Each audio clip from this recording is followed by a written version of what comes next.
I'm in 4 lawsuits, and it consumes my life.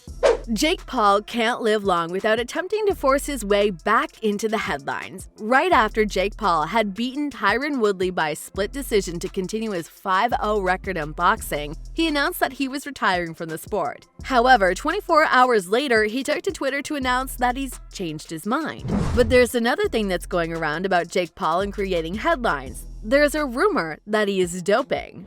This is the Glamorous Channel, so let's talk about Jake Paul and find out whether he's doping or not. Let's check all the facts. Stay tuned to know all the details. Jake Paul knows how to get people talking, and his retirement stunt really made every outlet write about him. However, the next day, Jake Paul took to Twitter and wrote, "Updated status, I'm coming out of retirement." Although Jake Paul's planned next opponent remains unknown, nor if it is known if he'll fight again in 2021 or wait until 2022, he keeps on making people talk. While the retirement rumors are not serious, the hoax about Jake Paul taking steroids can be really destructive for his career. The biggest Jake Paul goal is to prove everyone he's a real boxer and he wants to become the biggest name in the boxing industry. That is why this is an absolutely serious thing, because all true fighters don't go and use steroids to get stronger. Instead, they train, and they train hard. And if Jake Paul really went that doping road, it means that he is not a real boxer and he is a cheater. And he can't be the biggest name in the game because the biggest names don't cheat. But the biggest hole in the doping rumor is proving that Jake Paul is using steroids. And drug testing is a serious thing in sport. And before every fight, boxers have to do a drug test. So where is this doping rumor coming from? How can Jake Paul use steroids and no one can see that? Speaking of his last fight with Tyron Woodley, the two fighters were not tested for PEDs in the legally sanctioned bout. Tyron Woodley was the one who revealed the truth.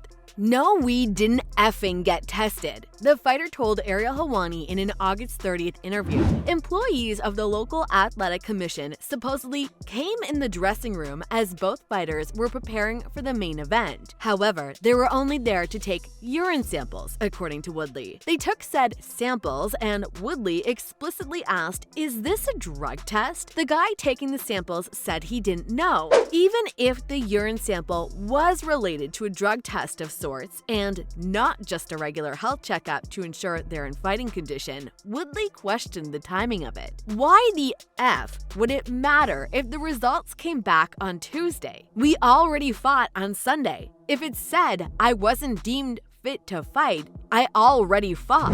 Having been tested dozens of times as part of the UFC's drug testing program with the United States Anti-Doping Agency, USADA, it is fair to say Woodley knows the process as well as any fighter. So, as his sample was collected for the Paul bout, he even called out the employees handling the process. "I said, hold up, that isn't even sealed correctly." It was real weird.